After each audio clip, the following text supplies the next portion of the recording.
여러분 안녕하세요. 반갑습니다. 오늘도 우리 하나님의 넓은 사랑의 품 안에 안기는 우리 모두가 되어지기를 바랍니다. 함께 찬양 드리겠습니다.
나눌 말씀은요, 어제에 이어서 시편 144편 우리 한 번 더 보도록 하겠습니다.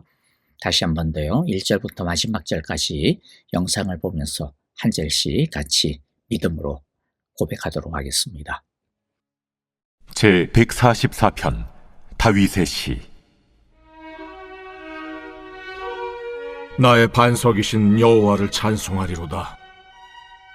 그가 내 손을 가르쳐 싸우게 하시며 손가락을 가르쳐 전쟁하게 하시는도다. 여호와는 나의 사랑이시요 나의 요새이시요 나의 산성이시요 나를 건지시는 이시요 나의 방패이시니 내가 그에게 피하였고 그가 내 백성을 내게 복종하게 하셨나이다. 여호와여, 사람이 무엇이기에 주께서 그를 알아주시며 인생이 무엇이기에 그를 생각하시나이까. 사람은 헛것 같고 그의 날은 지나가는 그림자 같으니이다. 여호와여, 주의 하늘을 들이우고 강림하시며 산들에 접촉하사 연기를 내게 하소서. 번개를 번쩍이사 원수들을 흩으시며 주의 화살을 쏘아 그들을 무찌르소서. 위에서부터 주의 손을 펴사 나를 큰 물과 이방인의 손에서 구하여 건지소서. 그들의 입은 거짓을 말하며 그의 오른손은 거짓의 오른손이니이다. 하나님이여, 내가 주께 새 노래로 노래하며 열줄 비파로 주를 찬양하리이다. 주는 왕들에게 구원을 베푸시는 자시오 그의 종 다윗을 그 해하려는 칼에서 구하시는 자신이이다. 이방인의 손에서 나를 구하여 건지소서. 그들의 입은 거짓을 말하며 그 오른손은 거짓의 오른손이니이다.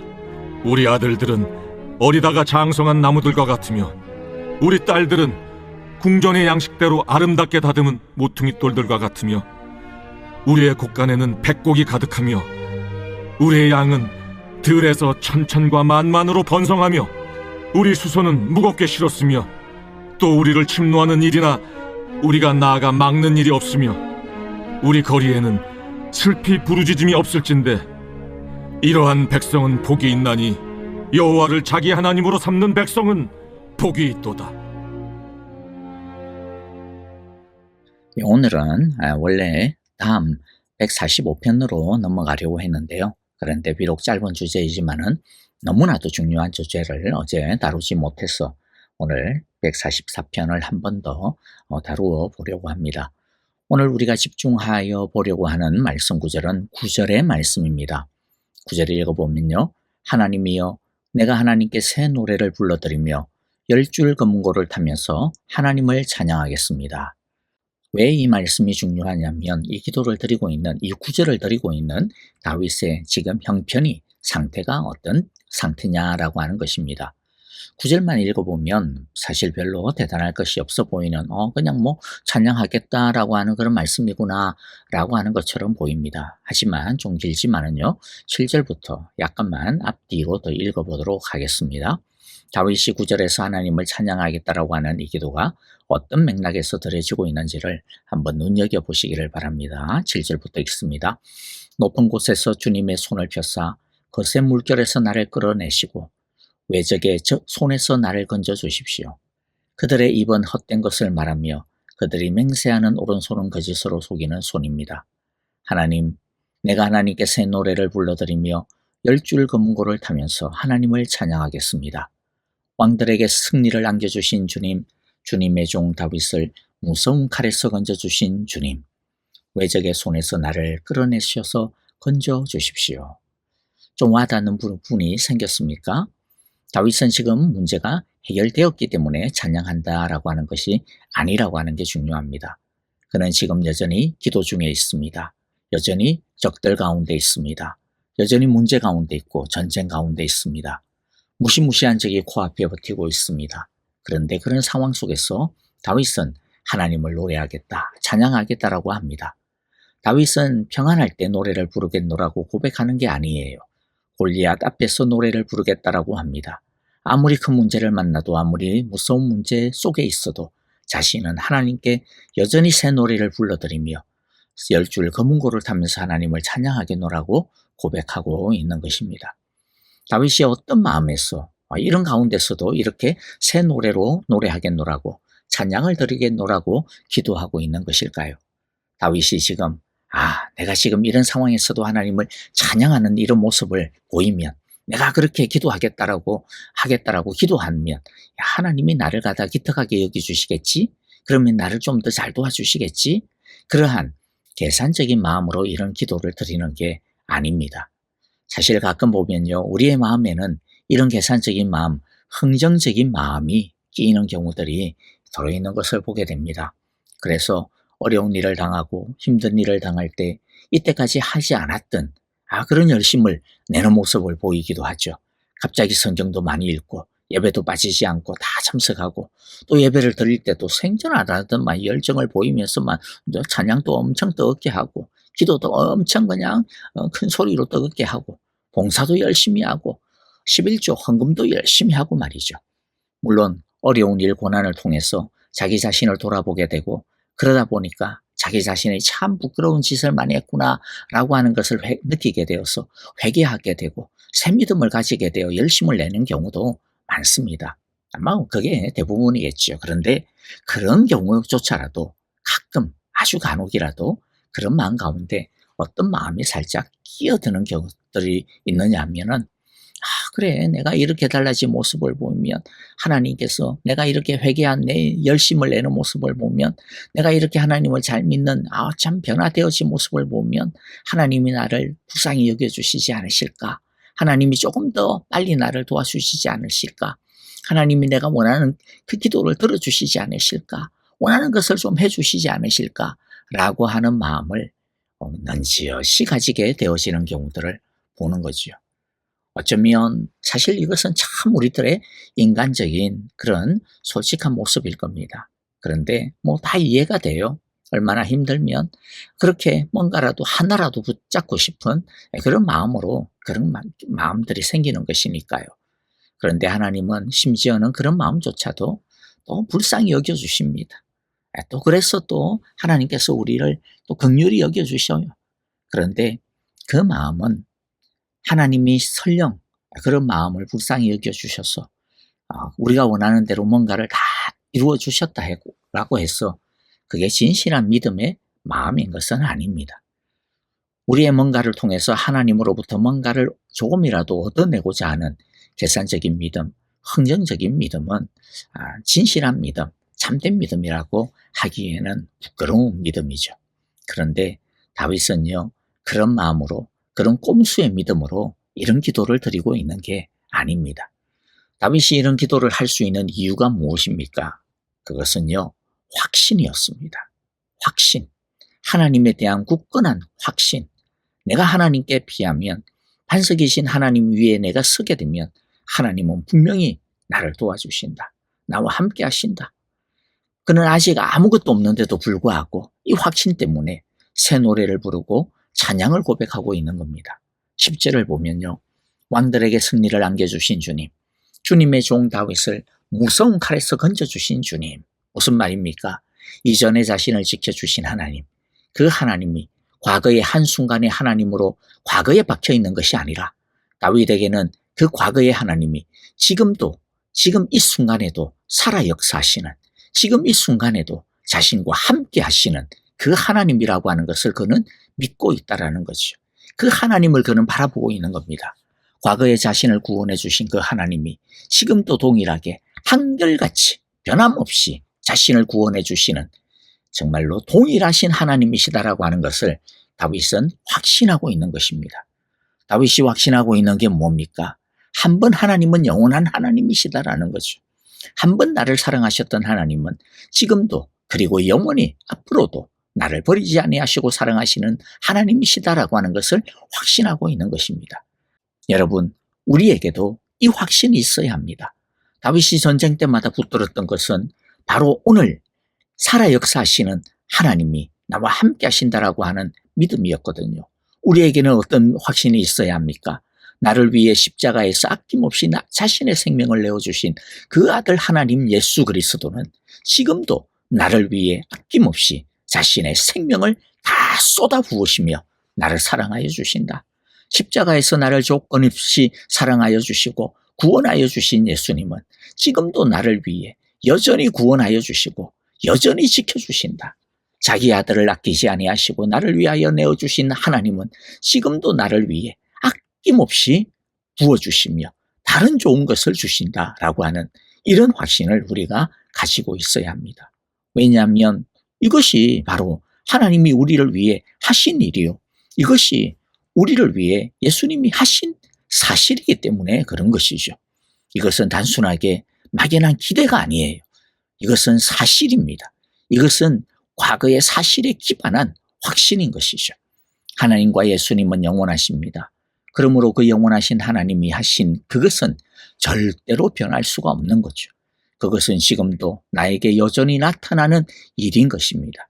그렇기 때문에 사도 바울은 무엇을 확신하였습니까? 이기고도 남는다라고 하는 것을 확신하였던 것이죠. 로마서 8장 37절 39절 우리 너무나도 잘 아는 말씀 아닙니까? 그러나 우리는 이 모든 일에서 우리를 사랑하여 주신 그분을 힘입어서 이기고도 남습니다. 뭐라고요? 이기고도 남아요. 무엇 때문에?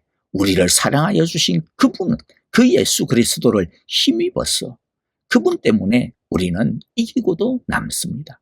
나는 확신합니다. 죽음도 삶도 천사도 권세자들도 현재일도 장래일도 능력도 높음도 깊음도 그 밖에 어떤 피조물도 우리를 우리 주 예수 그리스도 안에 있는 하나님의 사랑에서 끊을 수 없습니다. 이 확신이 다윗과 바울이 고난 가운데서도 찬양한다라고 고백하였던 이유이며 우리가 어려움에도 불구하고 찬양할 수 있는, 아니 찬양해야만 하는 이유인 것입니다. 다윗에게는 아직 아무것도 없습니다. 문제는 여전히 앞에 큰 칼을 휘두르며 서 있습니다. 그럼에도 불구하고 다윗이 찬양하겠노라고 고백하여는 이유는 단 한 가지. 그것은 바로 자기를 구원하여 주시고 자기를 사랑하여 주신 그 살아계신 하나님, 그 아버지 하나님, 그 하나님 한 분이 계셨기 때문입니다. 다윗의 주머니에는요, 물맷돌 서너 개밖에 없었어요. 그러나 하나님이 그 물맷돌을 불화살처럼 사용하실 것임을 믿었습니다. 그래서 그는 찬양하노라고 하나님께 믿음의 기도를 드릴 수 있었던 것입니다. 우리 모두도 혹시 골리앗과 같은 문제 앞에 서 있지 않습니까? 내가 가진 힘보다 수십 배는 더 많은 문제들에 의해 포위당하고 있지는 않습니까? 그러면서도 내 주머니에는 꼴랑 물맷돌 서너 개밖에 없는 너무나도 작은 것밖에 남아있지는 않습니까? 내 힘과 내 능력은 하나도 남아있지 아니하는 나의 진기가 다 사라져버린 그런 상태가 있지는 않습니까? 여기에서 우리가 할 수 있는 것이 무엇이 있을까요? 우리가 할 수 있는 것이 무엇이 있을까요? 할 수 있는 게 있습니다. 그게 무엇이었습니까? 어제 우리가 살펴본 1절의 말씀처럼 우리는 하나님을 믿고 반석이신 하나님 위에 굳게 서기를 선택하고 결단해야 합니다. 나의 반석이신 여호와를 내가 찬송하리라. 나의 반석이신 여호와를 내가 찬송하리라. 다윗이 이긴 힘의 비결, 승리의 비결은 바로 이 한 가지였던 것이죠. 숨결 같은 자신을, 그림자 같은 자신을 당신의 사랑받는 아들로 받아주신 하나님의 그 사랑, 그 하나님을 믿는 믿음, 그 확신 단 한 가지였습니다. 하나님을 믿는 이 확신이 우리를 이기게 하는 승리의 비결입니다.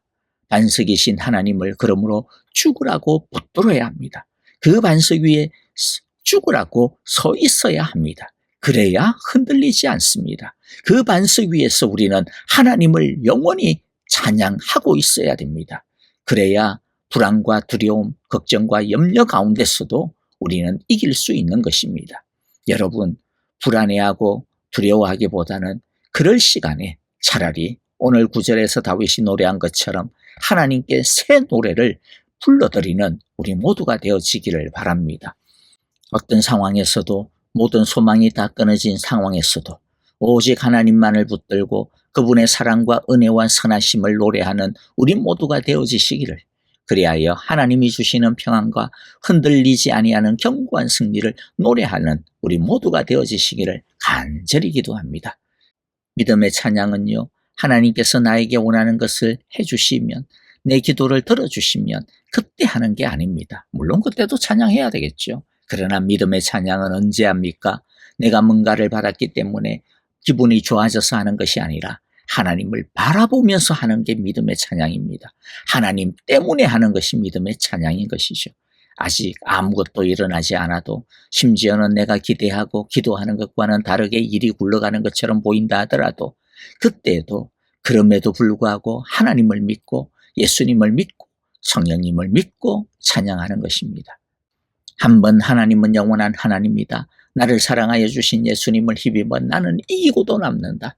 높음도 깊음도 그 밖에 어떤 문제도 나를 나의 주 예수 그리스도 안에 있는 하나님의 사랑에서 끊을 수 없어. 이런 믿음으로 찬양할 때 이 믿음의 찬양이 사랑의 능력을 불러일으키고요. 이 믿음의 찬양이 우리를 문제 가운데서 이기게 하고요. 이 믿음의 찬양이 결국에는 우리를 하나님 앞에서 승리하게 하는 비결인 것이죠.